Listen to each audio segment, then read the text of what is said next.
Кыргыз Республикасынын Конституциясына жана мыйзамдарына ылайык парламенттик шайлоолорду уюштуруу жана аны өткөрүү жоопкерчилиги президентке, ал эми президенттик шайлоолорду уюштуруу жана аны өткөрүүнүн саясий, юридикалык жоопкерчилиги бийликтин жогорку органы катары Жогорку Кеңешке жүктөлгөн. Бул мамлекеттик башкаруунун туруктуулугун, үзгүлтүксүздүгүн камсыздайт. Бийлик бутактарынын, бийлик институттарынын ортосундагы тең салмактуулук балансынын сакталышынын өбөлгөсү гана болбостон, шайлоолор атаандаштык негизде өтүп, ага катышкан бардык тараптарга бирдей мүмкүнчүлүк түзүүнүн гаранты болмок. Бул бийликти узурпациялоого бөгөт болчу механизм. Анан калса, Кыргызстандын конституциялык түзүлүшүнүн негиздерине ылайык мыйзамдын ордун жагынан парламент биринчи орунда, ал эми президент экинчи орунда турат. Мамлекеттик бийликтеги жогорку институттардын иерархиясы баш мыйзамдын экинчи, үчүнчү жана төртүнчү базалык беренелеринде кашкая жазылып турат. Демек, бийлик вертикалынын бекемдүүлүгүн жана туруктуулугун камсыз кылууда президентке караганда парламенттин эл астындагы жоопкерчилиги өтө чоң. Өзгөчө мамлекет башчысынын ордуна башка адам шайлана турган маалда. Анткенен менен бизде парламенттин стабилдүүлүккө кепил болчу маанилүү ролу акырындык менен көмүскөдө калып баратканын көндүм көрүнүшкө айланды. Президент Алмазбек Атамбаев мамлекеттик башчысы болгондон бери берки жылдар ичинде бир да жолу парламенттик жыйындарга сүйлөгөн жок деп эсептесек болот. Бул кандай көрүнүш? Бул Жогорку Кеңеш да бүткүл эл тарабынан шайланган бийлик органы экенин президенттин тоготпогондугу.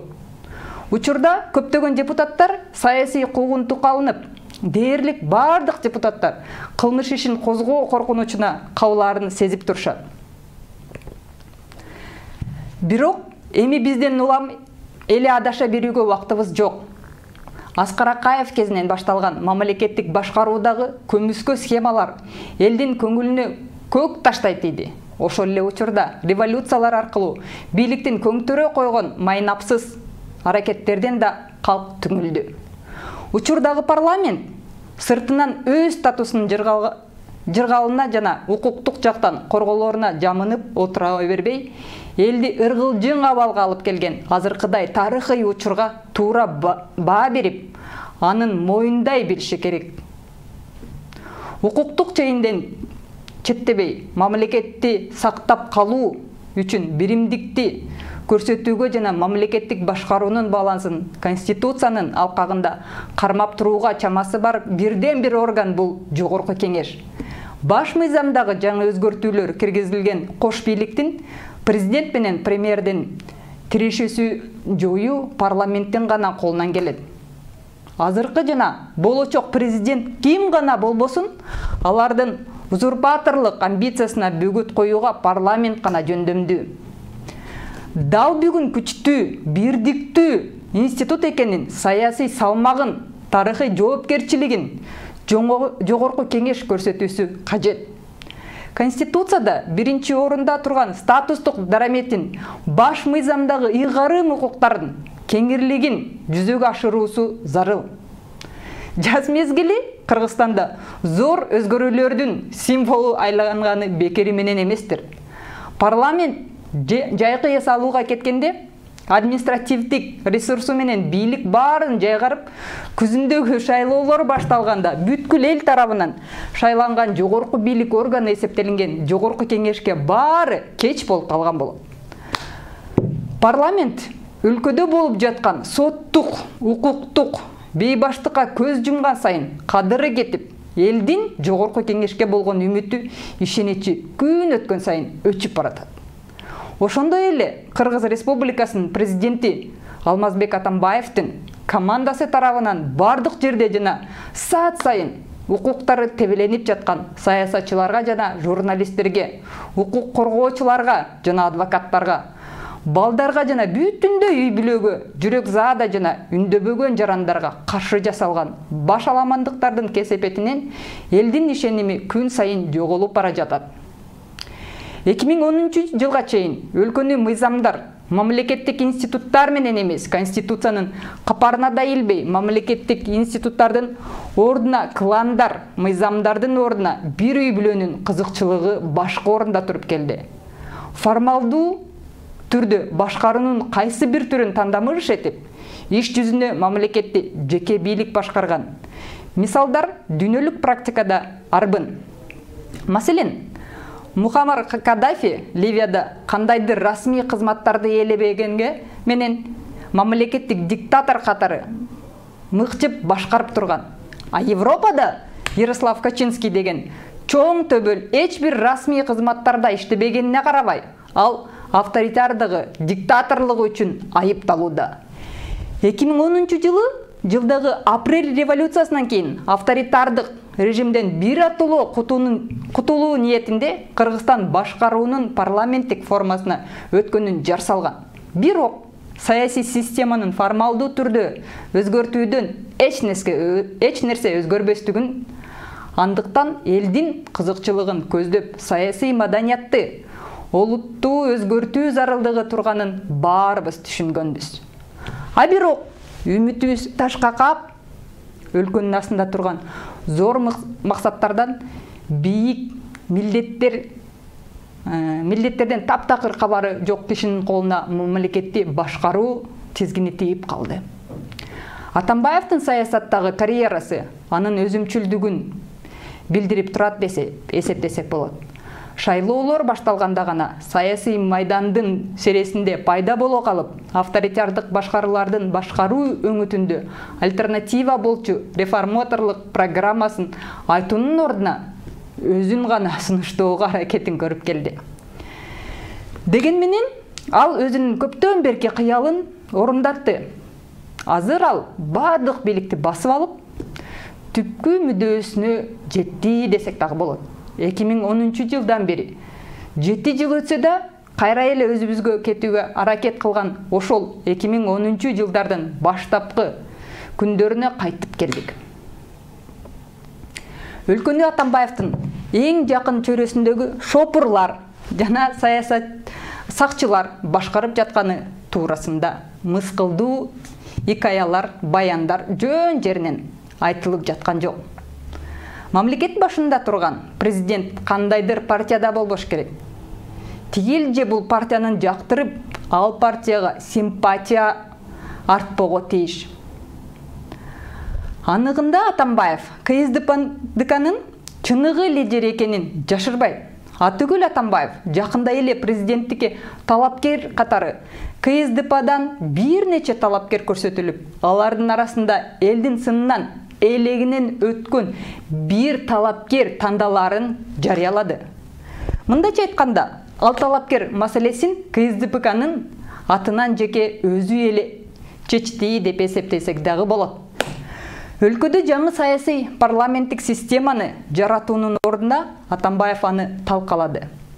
Премьер-министрдин кызматтык милдеттерин аттап өтүп, министрлерге, аткаруу бийлигине, башка жетекчилерине ачыктан ачык тапшырма берүүгө өттү. Мамлекеттик органдагы жетекчилер президенттин гана эмес, президенттик аппараттын кызматкерлеринин тапшырмаларын кыйынтыксыз аткарууга мажбур болду.